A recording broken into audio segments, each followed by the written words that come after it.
Good morning, everyone. Today is the day God has chosen us for such a time as this to get ready to read His Word. If you haven't already, go ahead and share, and we will get started momentarily.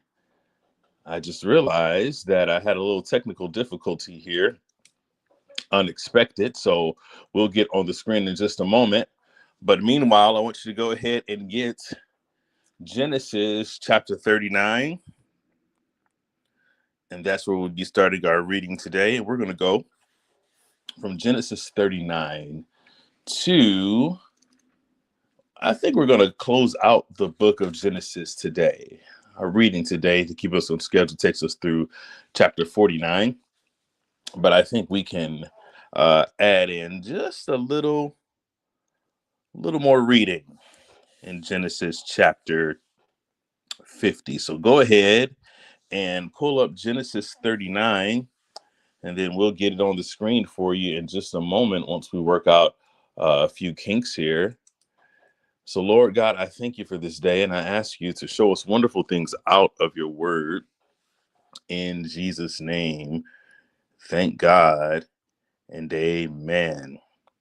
Genesis chapter 39, New Living Translation. When Joseph was taken to Egypt by the Ishmaelite traders, he was purchased by Potiphar, an Egyptian officer. Potiphar was captain of the guard for Pharaoh, the king of Egypt. The Lord was with Joseph, so he succeeded in everything he did as he served in the home of his Egyptian master. Potiphar noticed this and realized that the Lord was with Joseph, giving him success in everything he did.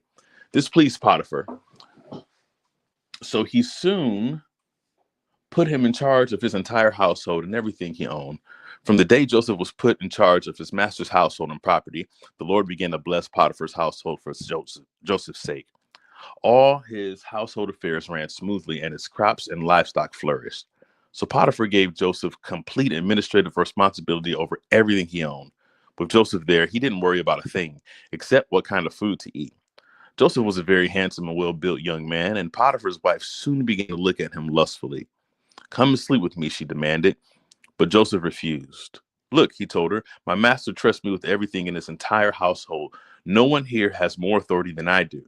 He has held nothing back from me except you, because you are his wife. How could I do such a wicked thing? It would be a great sin against God." She kept putting pressure on Joseph day after day, but he refused to sleep with her, and he kept out of her way as much as possible. One day, however, no one was around when he went in to do his work. She came and grabbed him by his cloak, demanding, "Come sleep with me." Joseph tore himself away, but he left his cloak in her hands as he ran from the house. When she saw that he was holding his cloak and he had fled, she called out to her servants. Soon, all the men came running. "Look," she said, "my husband has brought this Hebrew slave here to me to make us Hebrew slave here to make fools of us. He came into my room to rape me, but I screamed. When he heard me scream, he ran outside and got away, but he left his cloak behind with me." She kept the cloak with her until her husband came home. Then she told him her story. "That Hebrew slave you brought into our house tried to come in and fool around with me," she said. "But when I screamed, he ran outside, leaving his cloak with me." Potiphar was furious when he heard his wife's story about how Joseph had treated her. So he took Joseph and threw him into the prison where the king's prisoners were held, and there he remained. But the Lord was with Joseph and showed him mercy, gave him favor in the sight of the keeper of the prison. And the keeper of the prison committed to Joseph's hand all the prisoners that were in the prison. Whatsoever they did there, he was the doer of it. The warden had no more worries because Joseph took care of everything. The Lord was with him and caused everything he did to succeed. Genesis chapter 40. We're going to try to get this video up for you guys. So just bear with us. But in the meantime, we're going to go to Genesis chapter 40. Sometime later, Pharaoh's chief cupbearer and chief baker offended their royal master. Pharaoh became very angry with these two officials, and he put them in the prison where Joseph was, in the palace of the captain of the guard. They remained in prison for quite some time, And the captain of the guard assigned them to Joseph, who looked after them. While they were in prison, Pharaoh's cupbearer and baker each had a dream one night, and each dream had its own meaning. When Joseph saw them the next morning, he noticed that they both looked upset. "Why do you look so worried today?" he asked them. And they replied, "We both had dreams last night, but no one can tell us what they mean." "Interpreting dreams is God's business," Joseph replied. "Go ahead and tell me your dreams." So the chief cupbearer told Joseph his dream first. "In my dream," he said, "I saw a grapevine in front of me. The vine had 3 branches that began to bud and blossom, and soon it produced clusters of grapes. I was holding Pharaoh's wine cup in my hand, so I took a cluster of grapes and squeezed the juice in the cup. Then I placed the cup in Pharaoh's hand." "This is what the dream means," Joseph said. "The 3 branches represent 3 days. Within 3 days, Pharaoh will lift you up and restore you to your position as his chief cupbearer. And please remember me and do me a favor when things go well for you. Mention me to Pharaoh so he might let me out of this place, for I was kidnapped from my homeland, land of the Hebrews, and now I'm here in prison, but I did nothing to deserve it." When the chief baker saw that Joseph had given the first dream such a positive interpretation, he said to Joseph, "I had a dream too. In my dream, there were 3 baskets of white pastries stacked on my head. The top basket contained all kinds of pastries for Pharaoh, but the birds came and ate them from the basket on my head." "This is what the dream means," Joseph told him. "The 3 baskets also represent 3 days. 3 days from now, Pharaoh will lift you up and impale your body on a pole. Then the birds will come and peck away at your flesh." Pharaoh's birthday came 3 days later, and he prepared a banquet for all his officials and staff. He summoned his chief cupbearer and chief baker to join the other officials. He then restored the chief cupbearer to his former position so he could again hand Pharaoh his cup. But Pharaoh impaled the chief baker just as Joseph had predicted when he interpreted his dream. Pharaoh's chief cupbearer, however, forgot all about Joseph, never giving him another thought. Genesis chapter 41. 2 full years later, Pharaoh dreamed that he was standing on the bank of the Nile River. In his dream, he saw 7 fat, healthy cows come up out of the river and begin grazing in the marsh grass. Then he saw 7 more cows come behind them from the Nile, but these were scrawny and thin. These cows stood beside the fat cows on the riverbank. Then the scrawny thin cows ate the 7 healthy fat cows. At this point in the dream, Pharaoh woke up. But he fell asleep again and had a second dream. This time he saw 7 heads of grain, plump and beautiful, growing on a single stalk. Then 7 more heads of grain appeared, but these were shriveled and withered by the east wind. And these thin heads swallowed up the 7 plump, well-formed heads. Then Pharaoh woke up again and realized it was a dream. The next morning, Pharaoh was very disturbed by the dreams. So he called for all the magicians and wise men of Egypt. When Pharaoh told them his dreams, not one of them could tell him what they meant. Finally, the king's chief cupbearer spoke up. "Today I have been reminded of my failure," he told Pharaoh. "Some time ago, you were angry with the chief baker and me, and you imprisoned us in the palace of the captain of the guard. One night, the chief baker and I each had a dream, and each dream had its own meaning. There was a young Hebrew man with us in the prison who was a slave of the captain of the guard. We told him our dreams, and he told us what each of the dreams meant. And everything happened just as he had predicted.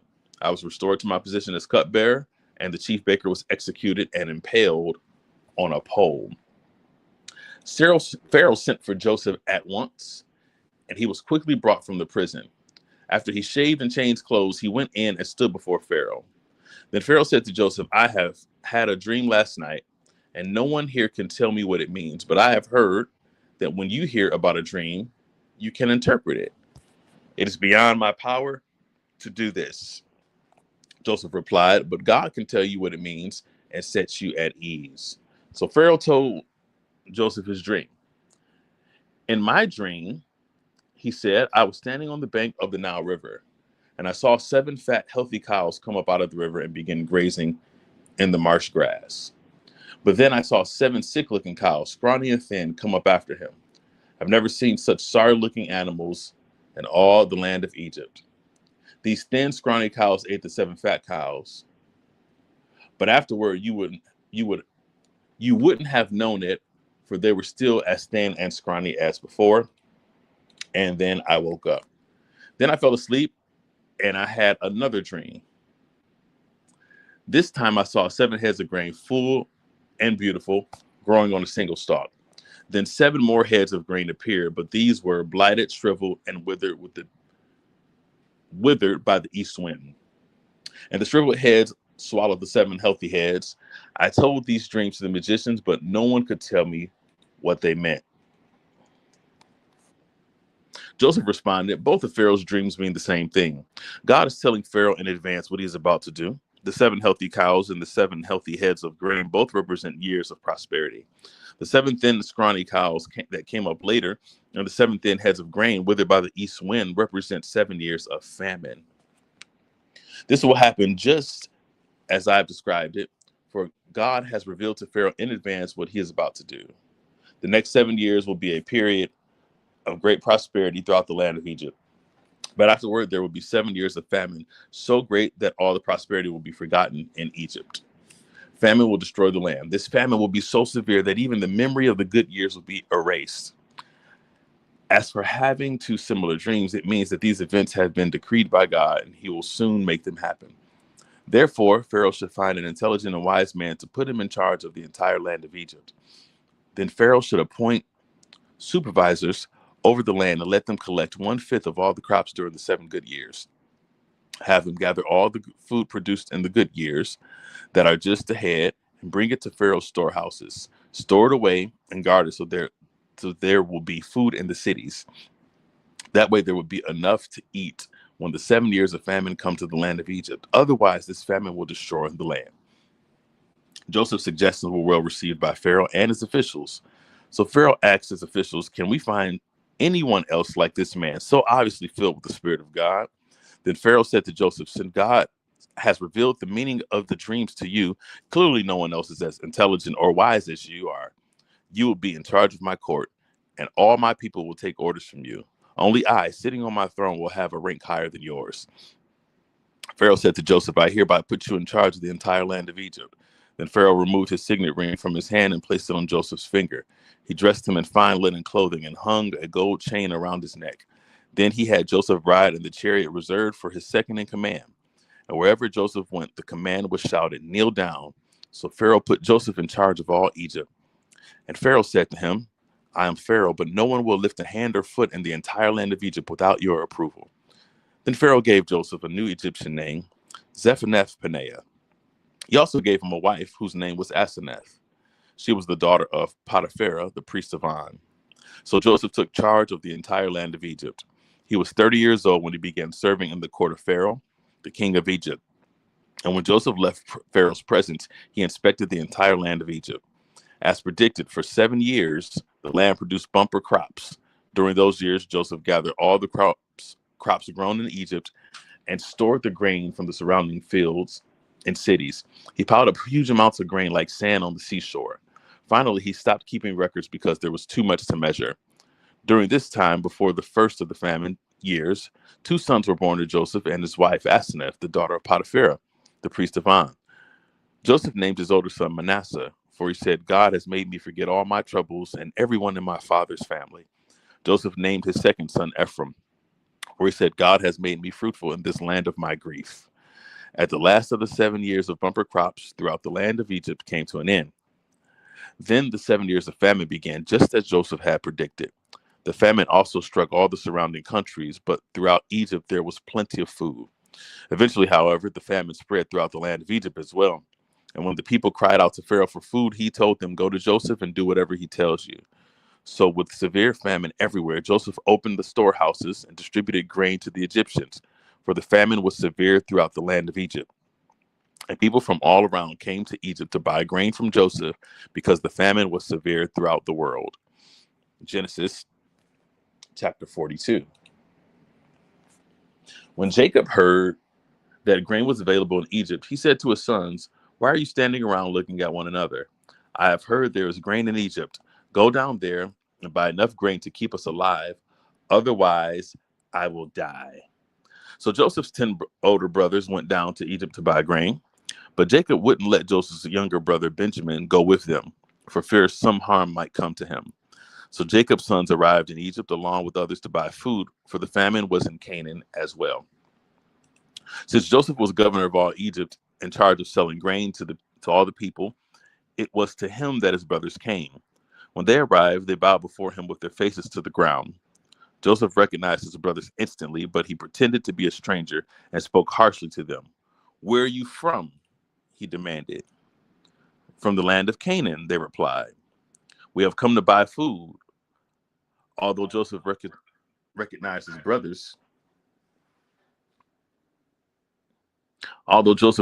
his brothers, they didn't recognize him. And he remembered the dreams he had about them many years before. He said to them, "You are spies. You have come to see how vulnerable our land has become." "No, my lord," they exclaimed. "Your servants have simply come to buy food. We are all brothers, members of the same family. We are honest men, sir. We are not spies." We're going to pause for just a second. I think we've got everything squared away here. And we're going to get it right for you guys.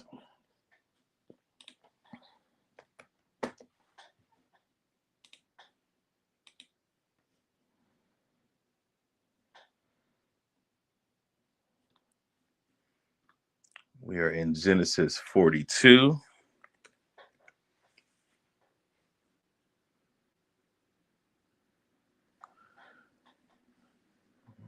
Verse number 12.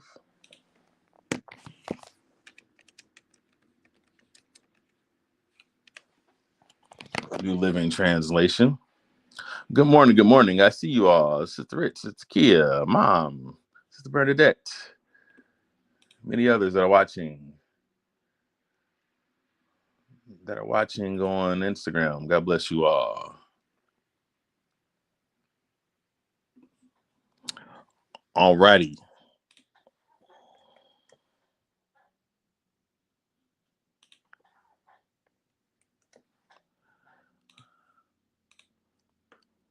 Just about there.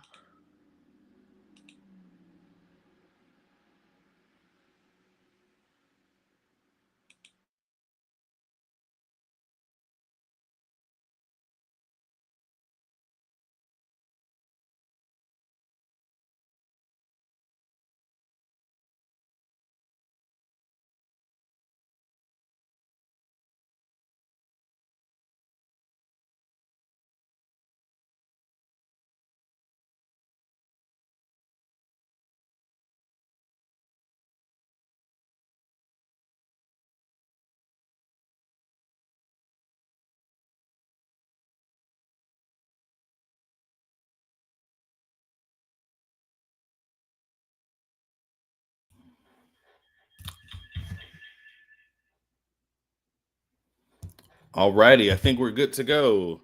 Give me a thumbs up if you can hear as well.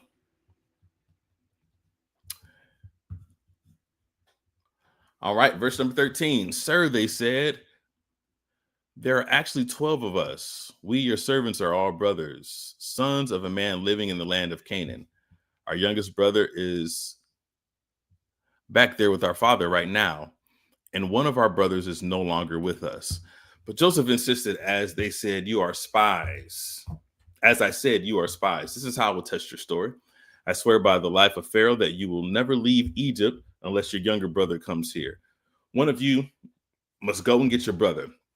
I'll keep the rest of you here in prison, and then we'll find out whether or not your story is true by the life of Pharaoh. If it turns out that you don't have a younger brother, then I'll know you are spies." Verse number 17. "So Joseph put them all in prison for 3 days. On the third day, Joseph said to them, 'I am a God-fearing man. If you do as I say, you will live. If you're a really honest man, choose one of your brothers to remain in prison. The rest of you may go home with grain for your starving families. But you must bring your youngest brother back to me. This will prove that you are telling the truth and will not die.' And to this, they all agreed." Speaking among themselves, "Clearly we are being punished because of what we did to Joseph long ago." We saw his anguish when he pleaded for his life, but we wouldn't listen. That's why we're in this trouble. Didn't I tell you not to sin against the boy? Reuben asked, but you wouldn't listen, and now we have to answer for his blood. Of course, they didn't know that Joseph understood them, for he had been speaking to them through an interpreter. Now he turned away from them and began to weep. When he regained his composure, he spoke to them again. Then he chose Simeon from among them and had him tied up right before their eyes. Then Joseph then ordered his servants to fill the men's sack with grain, but he also gave secret instructions to return each brother's payment at the top of his sack. He also gave them supplies for their journey home. So the brothers loaded their donkeys with grain and headed home. But when they stopped for the night, and one of them opened his sack to get grain for his donkey, he found his money in the top of the sack. Look, he exclaimed to his brothers, my money has been returned. It's here in my sack. Then their hearts sank, trembling. They said to each other, what has God done to us? When the brothers came to their father, Jacob, in the land of Canaan, they told him everything that had happened. The man who was governor of the land spoke harshly to us, they told him. He accused us of being spies scouting the land, but we said, we are honest men, not spies. We are 12 brothers, sons of one father. One brother is no longer with us, and the youngest is at home with our father in the land of Canaan. Then the man who was governor of the land told us, this is how I will find out if you are honest men. Leave one of your brothers here and take grain for your starving families and go on home. Oh, I lost my place. But you must bring your youngest brother back to me. Then I will know you're honest men and not spies. Then I will give you back your brother, and you may trade freely in the land. As they emptied out their sacks there, in each man's sack was the bag of money he had paid for the grain. The brothers and their father were terrified when they got the bags of money. Jacob exclaimed, you are robbing me of my children. Joseph is gone, Simeon is gone, and now you want to take Benjamin too? Everything is going against me. Then Reuben said to his father, you may kill my two sons if I don't bring Benjamin back to you. I'll be responsible for him, and I promise to bring him back. But Jacob replied, my son will not go down with you. His brother Joseph is dead, and he is all I have left. If anything should happen to him on your journey, you would send this grieving white-haired man to his grave. Genesis chapter 43.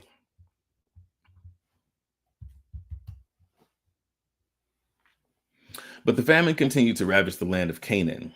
When the grain they had brought from Egypt was almost gone, Jacob said to his sons, go back and buy us a little more food. But Judah said, the man was serious when he warned us, you won't see my face again unless your brother is with you. If you send Benjamin with us, we will go down and buy more food. But if you don't let Benjamin go, we won't go either. Remember, the man said, you won't see my face again unless your brother is with you. Why were you so cruel to me? Jacob moaned. Why did you tell him you had another brother? The man kept asking us questions about our family, they replied.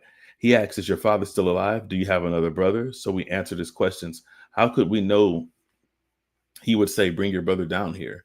Judah said to his father, send the boy with me, and we will be on our way. Otherwise, we will all die of starvation, and not only we, but you and your little ones. I personally guarantee his safety. You may hold me responsible if I don't bring him back to you. Then let me bear the blame forever. If we hadn't wasted all this time, we could have gone and returned twice by now. So their father, Jacob, said to them, if it can't be avoided, then at least do this. Pack your bags with the best products of the land. Take them down to this man as gifts. Balm, honey, gum, aromatic resin, pistachio nuts, and almonds. Also take double the money that was put in your sacks, as it was probably someone's mistake. Then take your brother and go back to the man.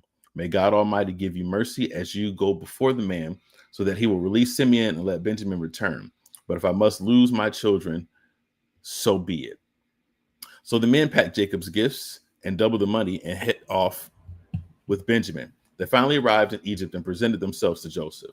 When Joseph saw Benjamin with them, he said to the manager of the household, these men will eat with me this noon.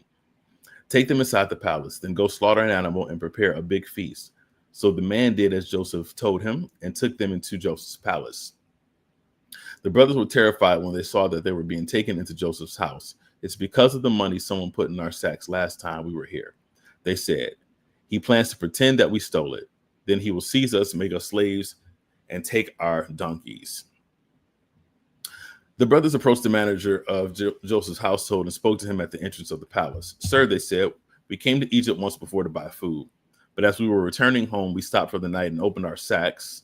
Then we discovered that each man's money, the exact amount paid, was in the top of his sack. Here it is. We have brought it back with us. We also have additional money to buy more food. We have no idea who put money in our sacks. Relax, don't be afraid, the household manager told them. Your God, the God of your father, must have put this treasure in your sacks. I know I received your payment. Then he released Simeon and brought him out to them. The manager then led the men into Joseph's palace. He gave them water to wash their feet and provided food for their donkeys.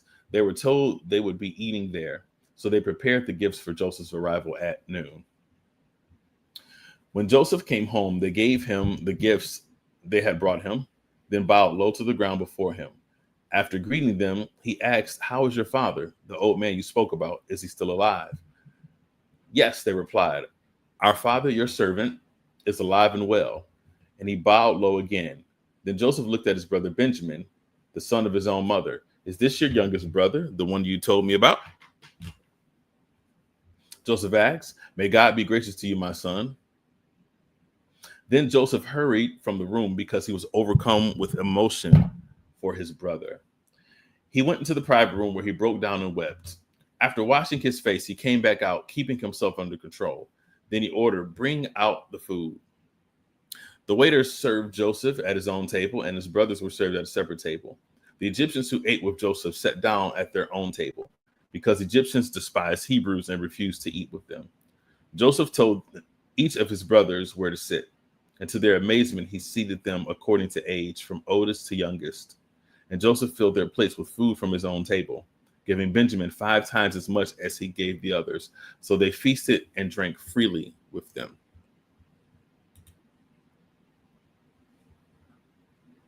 When his brothers were ready to leave, Joseph gave these instructions to his palace manager.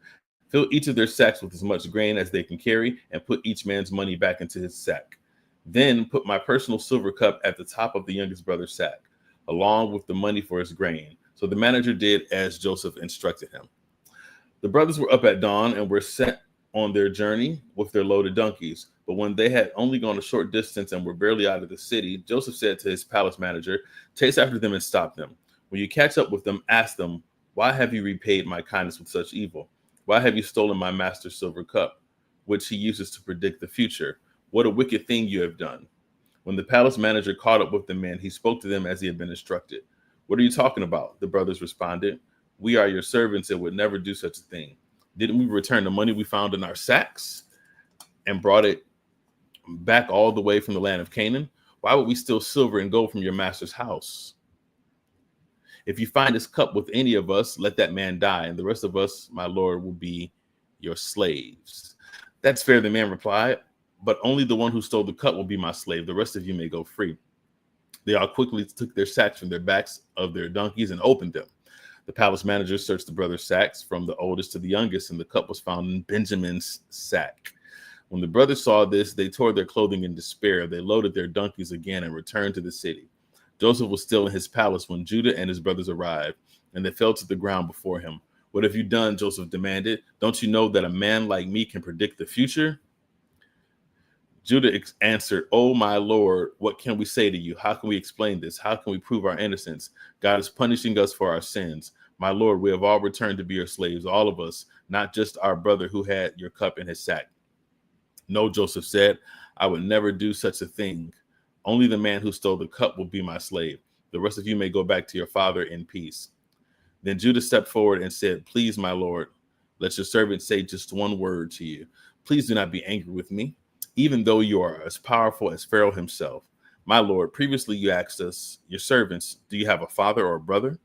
And we responded, yes, my Lord, we have a father who is an old man, and his youngest son is a child of his old age. His brother is dead, and he alone is left of his mother's children, and his father loves him very much. And you said to us, bring him here so I can see him with my own eyes. But we said to you, my Lord, the boy cannot leave his father, for his father would die. But you told us, unless the youngest brother comes with you, you will never see my face again. So we returned to your servant, our father, and told him what you had said. Later, when he said, go back and buy us more food, we replied, we can't go unless you let our youngest brother go with us. We will never get to see this man's face unless our younger brother is with us. Then our father said to us, as you know, my wife had 2 sons, and one of them went away and never returned. Doubtless he was torn to pieces by some wild animal. I have never seen him since. Now, if you take his brother away from me and any harm comes to him, you will send this grieving white-haired man to his grave. And now, my Lord, I cannot go back to my father without the boy. Our father's life is bound up in the boy's life. If he sees the boy is not with us, our father will die. We, your servants, will indeed be responsible for sending that grieving white-haired man to his grave. My Lord, I guaranteed my life to my father that I would take care of the boy. I told him if I don't bring him back, I will bear the blame forever. So please, my Lord, let me stay here as a slave instead of the boy. Let the boy return with his brothers. For how can I return to my father if the boy is not with me? I couldn't bear to see the anguish this would cause my father. Genesis 45. Joseph could stand it no longer. There were many people in the room, and he said to one of his attendants, out, all of you. To his attendants, out, all of you. So he was alone with his brothers when he told them who he was. Then he broke down and wept. He wept so loudly the Egyptians could hear him, and word of it quickly carried to Pharaoh's palace. I am Joseph, he said to his brothers. Is my father still alive? But his brothers were speechless. They were stunned to realize that Joseph was standing there in front of them. Please come closer, he said to them. So they came closer, and he said again, I am Joseph, your brother, whom you sold into slavery in Egypt. But don't be upset and don't be angry with yourselves for selling me to this place. It was God who sent me here ahead of you to preserve your lives. This famine that has ravaged the land for 2 years will last 5 more years, and there will be neither plowing nor harvesting. God sent me ahead of you to keep you and your families alive and to preserve many survivors. So it was God who sent me here, not you. And he is the one who made me an advisor to Pharaoh, the manager of his entire palace, and the governor of all Egypt. Now hurry back to my father and tell him this is what your son Joseph says. God has made me master over all the land of Egypt. So come down to me immediately. You can live in the region of Goshen, where you can be near me with all your children and grandchildren, your flocks and herds, and everything you own. I will take care of you there, for there are still 5 years of famine ahead of us. Otherwise, you, your household, and all your animals will starve. Then Joseph added, look, you can see for yourselves, and so can my brother Benjamin, that I am really Joseph. Go tell my father of my honored position here in Egypt. Describe for him everything you have seen, and then bring my father here quickly. Weeping with joy, he embraced Benjamin, and Benjamin did the same. Then Joseph kissed each of his brothers and wept over them. And after that, they began talking freely with him. The news soon reached Pharaoh's palace. Joseph's brothers have arrived. Pharaoh and his officials were all delighted to hear this. Pharaoh said to Joseph, tell your brothers, this is what you must do. Load your pack animals and hurry back to the land of Canaan. Then get your father and all of your families and return here to me. I will give you the very best land in Egypt, and you will eat from the best the land produces. Then Pharaoh said to Joseph, tell your brothers, take wagons from the land of Egypt to carry your little children and your wives, and bring your father here. Don't worry about your personal belongings, for the best of all the land of Egypt is yours. So the sons of Jacob did as they were told. Joseph provided them with wagons as Pharaoh commanded, and he gave them supplies for the journey.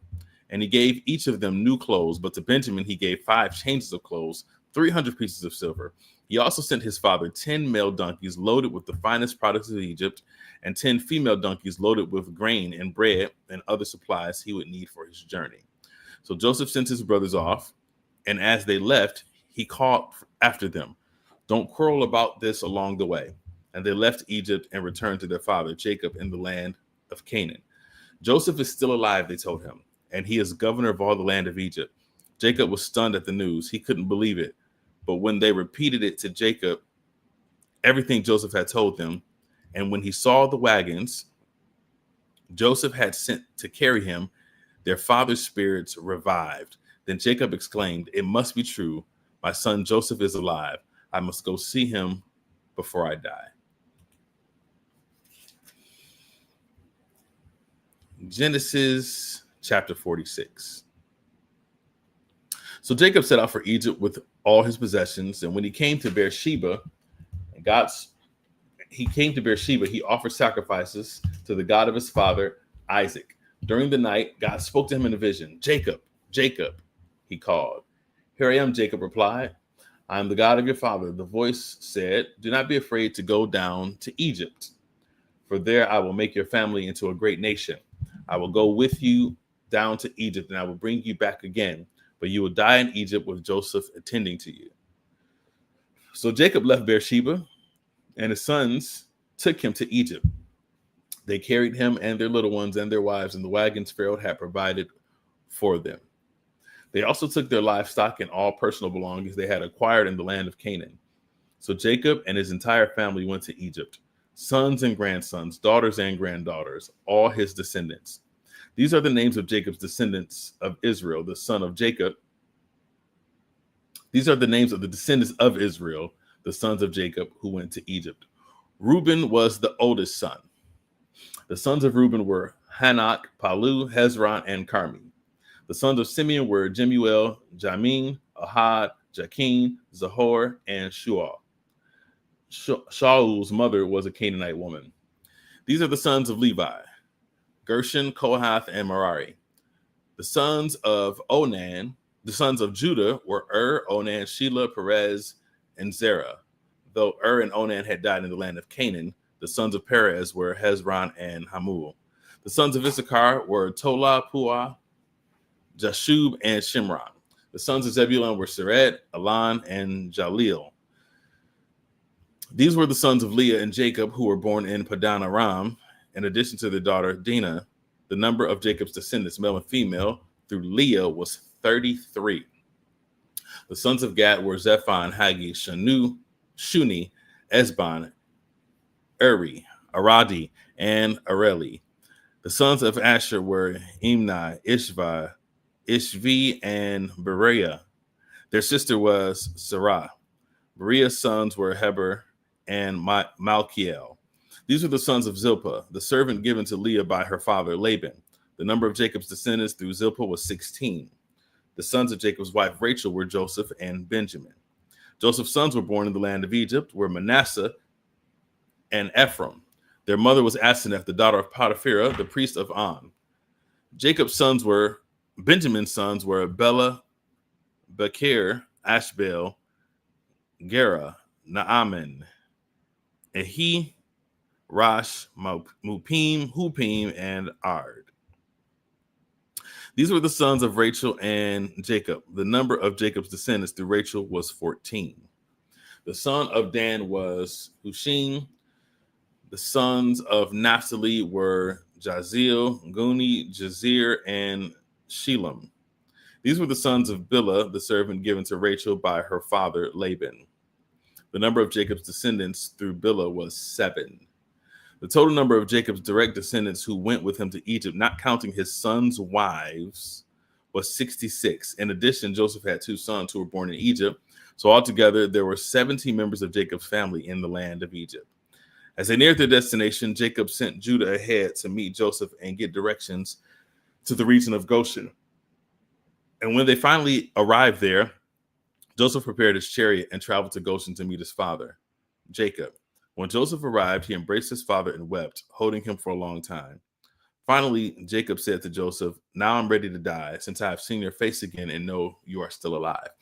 Joseph said to his brothers and to his father's entire family, I will go to Pharaoh and tell him, my brothers and my father's entire family have come to me from the land of Canaan. These men are shepherds and they raise livestock. They have brought with them their flocks and herds and everything they own. Then he said, when Pharaoh calls for you and asks you about your occupation, you must tell him, we, your servants, have raised livestock all our lives, as our ancestors have always done. When you tell him this, he will let you live here in the region of Goshen, for the Egyptians despise shepherds.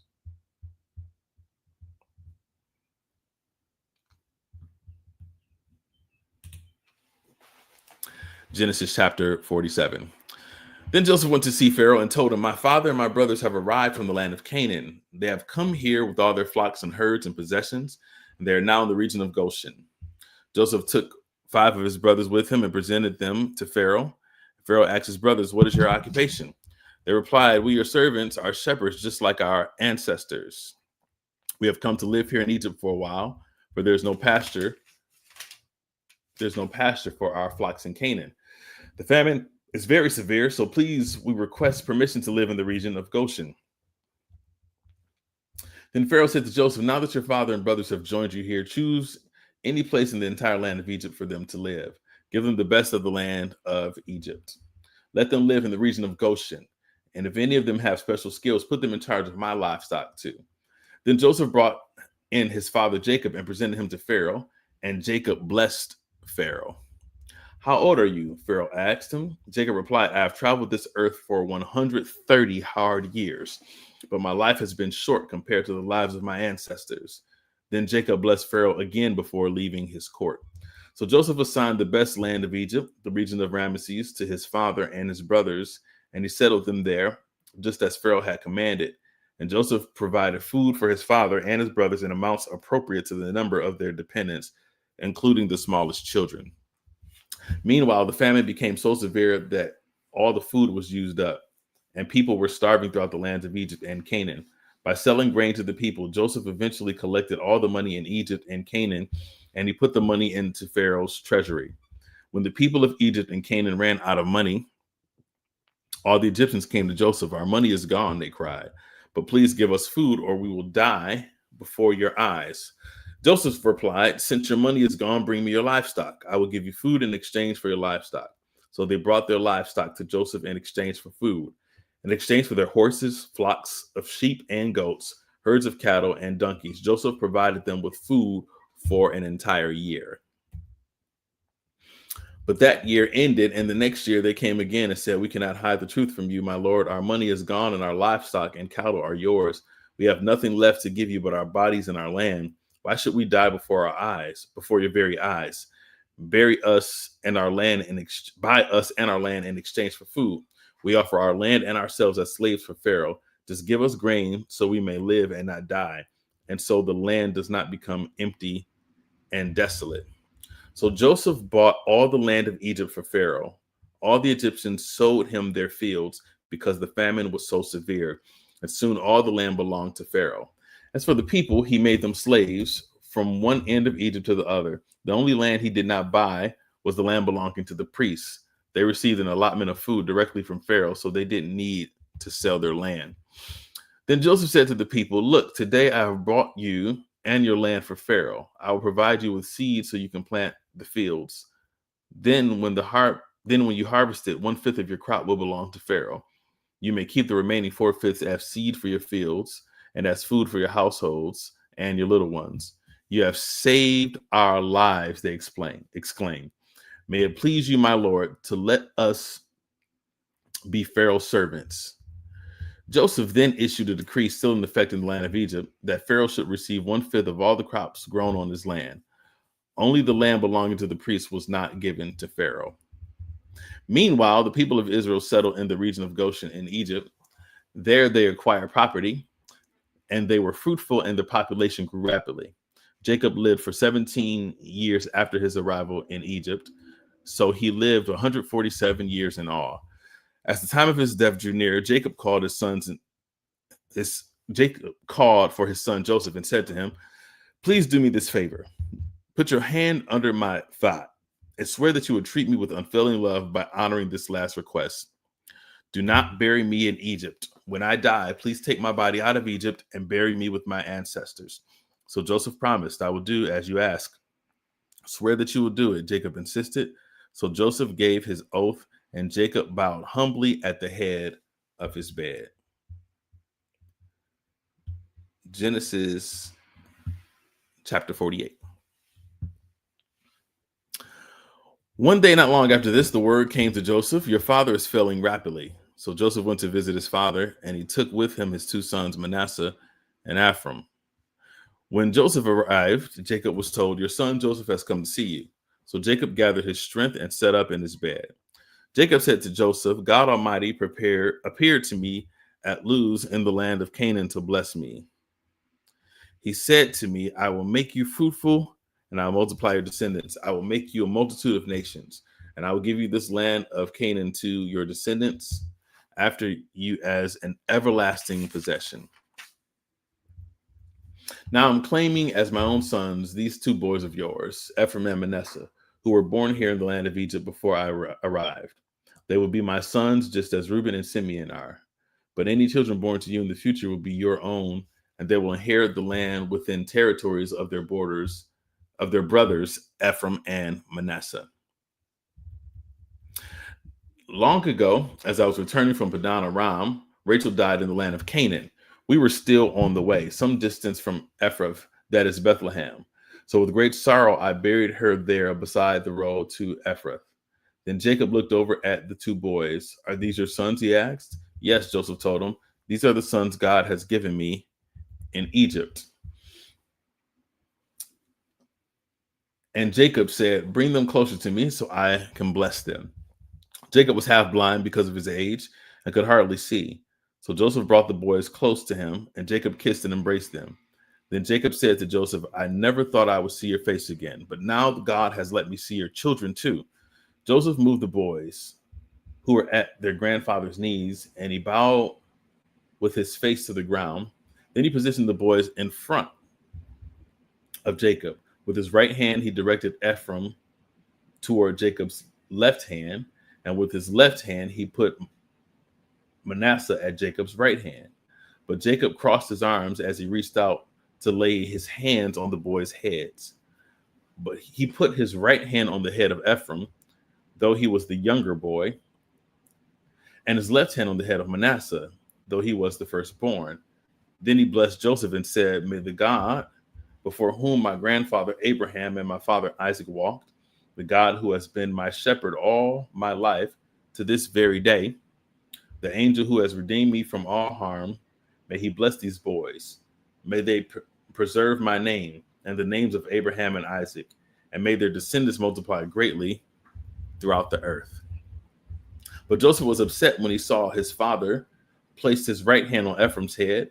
So Joseph lifted it to move it from Ephraim's head to Manasseh's head. No, my father, he said, this one is the firstborn. Put your right hand on his head. But his father refused. I know, my son, I know, he replied. Manasseh will also become a great people, but his younger brother will become even greater, and his descendants will become a multitude of nations. So Jacob blessed the boys that day. With this blessing, the people of Israel will use your names when they give a blessing. They will say, may God make you as prosperous as Ephraim and Manasseh. Then Jacob said to Joseph, look, I'm about to die, but God will be with you and will take you back to Canaan, the land of your ancestors. And beyond what I have given your brothers, I am giving you an extra portion of the land that I took from the Amorites with my sword and bow. Our penultimate chapter, Genesis 49. Then Jacob called together his sons and said, gather around me, and I will tell you what will happen to each of you in the days to come. Come and listen, you sons of Jacob. Listen to Israel, your father. Reuben, you are my firstborn, my strength, the child of my vigorous youth. You are first in rank and first in power, but you are as unruly as a flood, and you will be first no longer. For you went to bed with my wife. You defiled my marriage couch. Simeon and Levi are two of a kind. Their weapons are instruments of violence. May I never join in their meetings. May I never be party to their plans. For in their anger, they murdered men and they crippled oxen just for sport. A curse on their anger, for it is fierce. A curse on their wrath, for it is cruel. I will scatter them among the descendants of Jacob. I will disperse them throughout Israel. Judah, your brothers will praise you. You will grasp your enemies by the neck. All your relatives will bow before you. Judah, my son, is a young lion that has finished eating its prey. Like a lion, he crouches and lies down. Like a lioness, who dares to rouse him? The scepter will not depart from Judah, nor the ruler's staff from his descendants, until the coming of the one whom it belongs, the one whom the nations will honor. He ties his foal to a grapevine, the colt of his donkey to a choice vine. He washes his clothes in wine, his robes in the blood of grapes. His eyes are darker than wine, his teeth are whiter than milk.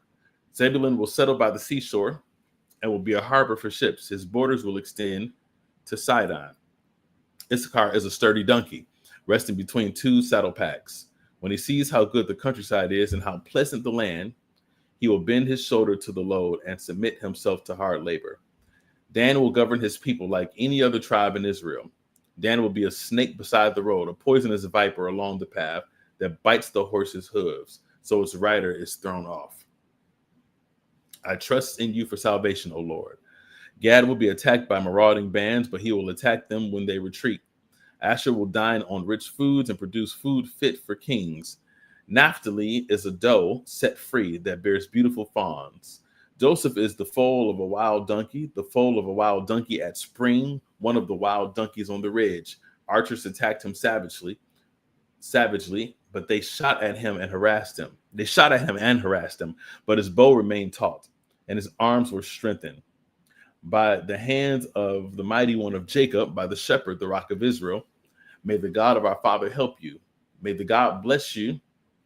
May the Almighty bless you with blessings of the heavens above, and blessings of watery depths below, and blessings of the breast and womb. May the blessings of your father surpass the blessings of ancient mountains, reaching to the heights of the eternal hills. May the blessings rest on the head of Joseph, who is prince among his brothers. Benjamin is a ravenous wolf, devouring his enemies in the morning and dividing his plunder in the evening. These are the 12 tribes of Israel, and this is what their father said as he told his sons goodbye. He blessed each one of them with an appropriate message. Then Jacob instructed them, soon I will die and be joined to my ancestors. Bury me with my father and grandfather in the cave in the field of Ephraim the Hittite. This is the cave in the field of Machpelah near Mamre in Canaan that Abraham bought from Ephraim the Hittite as a permanent burial site.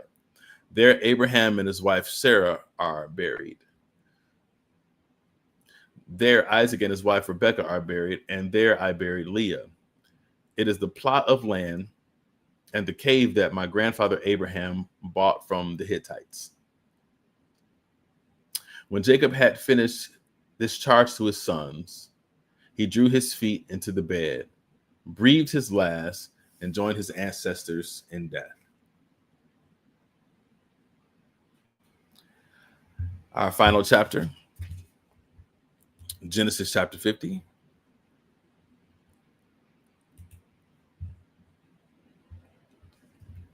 Joseph threw himself on his father and wept over him and kissed him. Then Joseph told the physicians who served him to embalm his father's body.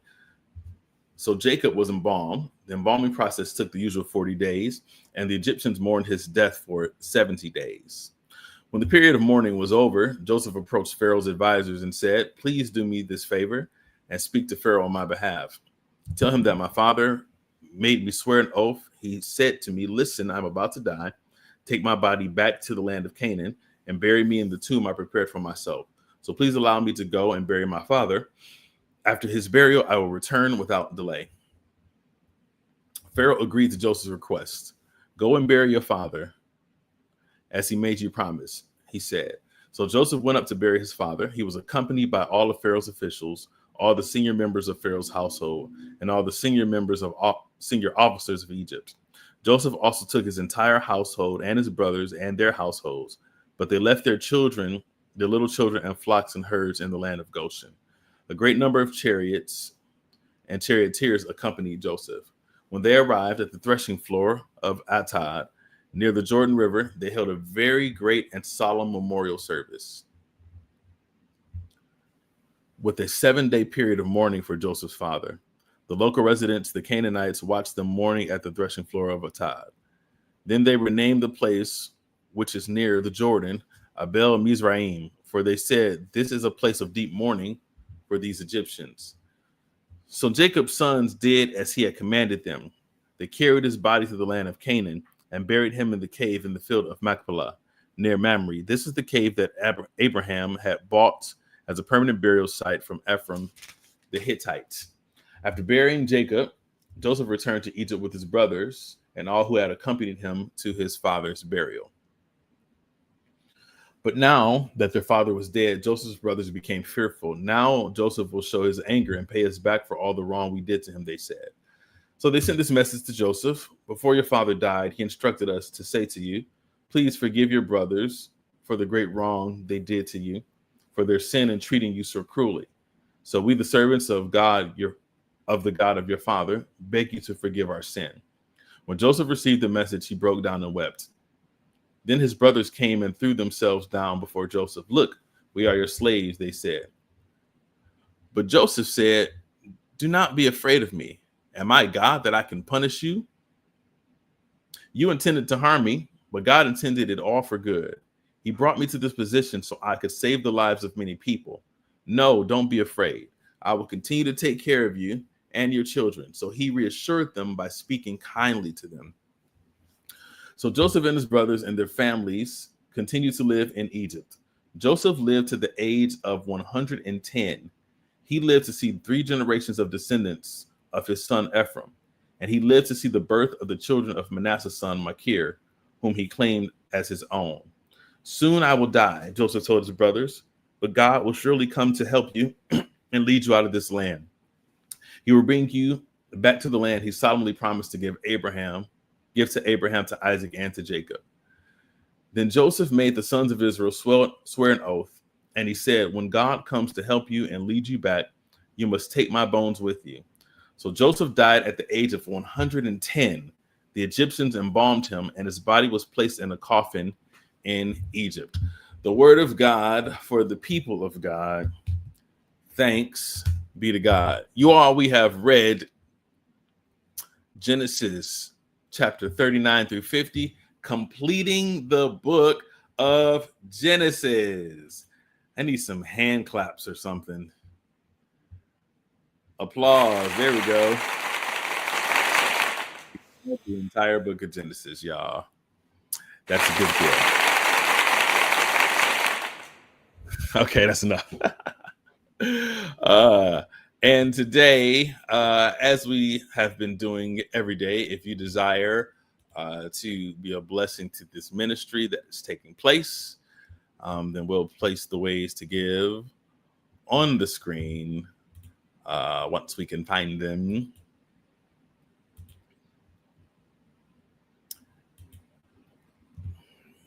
You should see it scrolling at the bottom.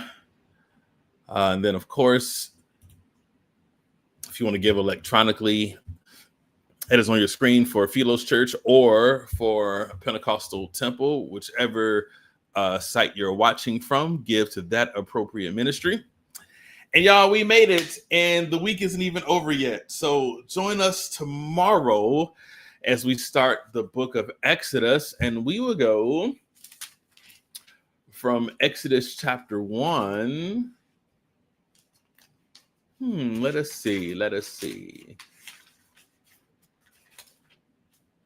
Exodus chapter 1 to Exodus 18. So that'll be our reading for tomorrow.